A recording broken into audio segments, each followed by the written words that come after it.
alamin naman natin kung sino-sino mga tennis icon ang mga magpapakitang gilas sa paggaganap na kauna-unahang WTA tournament sa bansa na Philippine Women's Open ngayong Enero sa Maynila. Para sa detalye, narito ang report ni Paulo Salamati.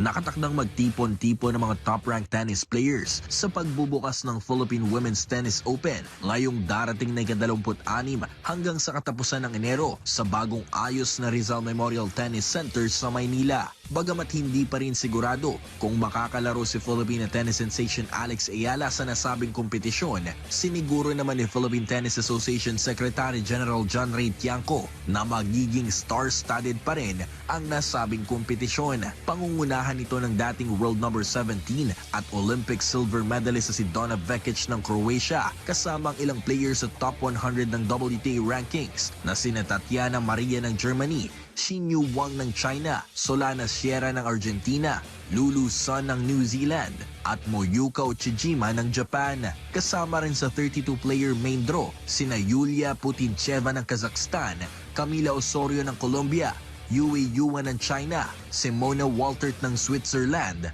at Kimberly Birrell ng Australia.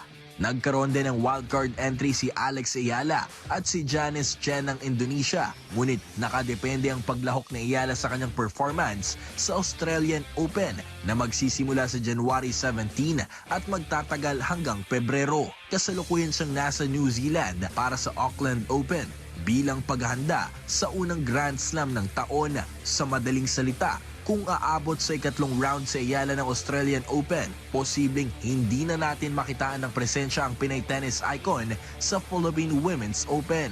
Siniguro rin ng PhilTA at Philippine Sports Commission na asahan ng isang world-class venue sa loob ng Rizal Memorial Sports Complex sa Maynila para sa historic tennis tournament ng bansa ngayong taon. Kahit wala si Ayala, inaasahang magiging mainit ang laban dahil sa dami ng top 100 players, ilang mga Wimbledon semi-finalists at mga young tennis stars na lalahok mula sa 18 bansa. Paulo Salamatin para sa Atletang Pilipino para sa Bagong Pilipinas.